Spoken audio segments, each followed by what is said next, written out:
జగన్ షర్మిల మధ్య విభేదాలు ఎందుకు, అవి ఎక్కడ మొదలయ్యాయి, ఎన్డీఏ నుంచి వైసీపీకి వచ్చిన ఆఫర్ ఏంటి? వీటిపై టీవీ9 క్రాస్ ఫైర్ లో సంచలన వ్యాఖ్యలు చేశారు వైసీపీ సీనియర్ నేత నెల్లూరు ఎంపీ అభ్యర్థి విజయసాయి రెడ్డి.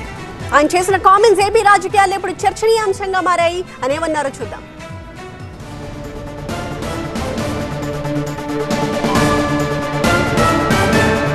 వైఎస్ షర్మిల ఎపిసోడ్ పై షాకింగ్ కామెంట్స్ చేశారు విజయసాయి. జగన్ తో షర్మిలకు రాజకీయ విభేదాలు వచ్చిన మాట వాస్తవమేనని ఒప్పుకున్నారు. అయితే తెలంగాణలో పార్టీ పెట్టి మళ్లీ ఏపీ వైపు రావడం, కాంగ్రెస్ లో చేరడం షర్మిల రాజకీయంగా చేసిన పెద్ద తప్పిదమన్నారు విజయసాయి రెడ్డి. పూర్తిగా కుటుంబ వ్యవహారం, బయట చర్చించాల్సినటువంటి విషయం కూడా. కుటుంబ వ్యవహారం అంతర్గతంగా ఉంటే ఓకే, రోడ్డు మీదకి వచ్చి రోజు విమర్శలు మైక్ పట్టుకొని విమర్శలు చేసుకునే స్థాయికి వచ్చిన తర్వాత ఇంక కుటుంబ వ్యవహారం ఏంటి?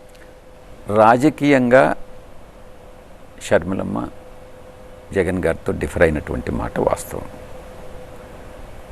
కాంగ్రెస్లో చేరడం అన్నటువంటిది ఆమె చేసినటువంటి ఘోరమైనటువంటి తప్పిదం. మరి మీరు కనుక పార్టీలో అవకాశం ఇస్తే కాంగ్రెస్ పార్టీకి వెళ్ళే పరిస్థితి ఉండదు కదా. మీరు అవకాశం ఇవ్వకపోతే అవకాశాల కోసం ఎత్తుకున్న పరిస్థితి కనిపిస్తుంది. ఇప్పుడు అవకాశం అంటే ఏంటి? ఇప్పుడు ఆమె తెలంగాణలో షర్మిలమ్మ గారు పార్టీ పెట్టారు. ఇక్కడ తెలంగాణలో మేము లేము, వైఎస్ఆర్ కాంగ్రెస్ పార్టీ అన్నటువంటిది లేదు. తెలంగాణలో ఆమె తెలంగాణ రాజకీయాలకే కానీ పరిమితమై ఉంటే బాగుండేదని అనేటటువంటిది నా ఉద్దేశం.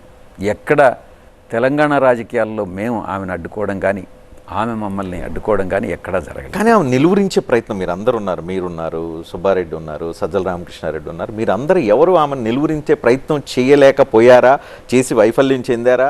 తద్వారా ఇప్పుడు ఎంటైర్ ఈ కుటుంబ వ్యవహారం అనేది వైఎస్ఆర్ కాంగ్రెస్ పార్టీ మీద, వైఎస్ రాజశేఖర రెడ్డి కుటుంబం మీద, లేకపోతే ఆ పార్టీ సింపథైజర్సు, ఆ పార్టీని అభిమానించే వాళ్ళందరి మీద ప్రభావం చూపే పరిస్థితి కనిపిస్తుంది. కొంతమంది దుష్ట రాజకీయ శక్తులు ఆమెను ప్రభావితం చేసి జరిగింది. దానివల్లనే ఆమె అటువంటి నిర్ణయాల్ని తీసుకోవడం జరిగింది.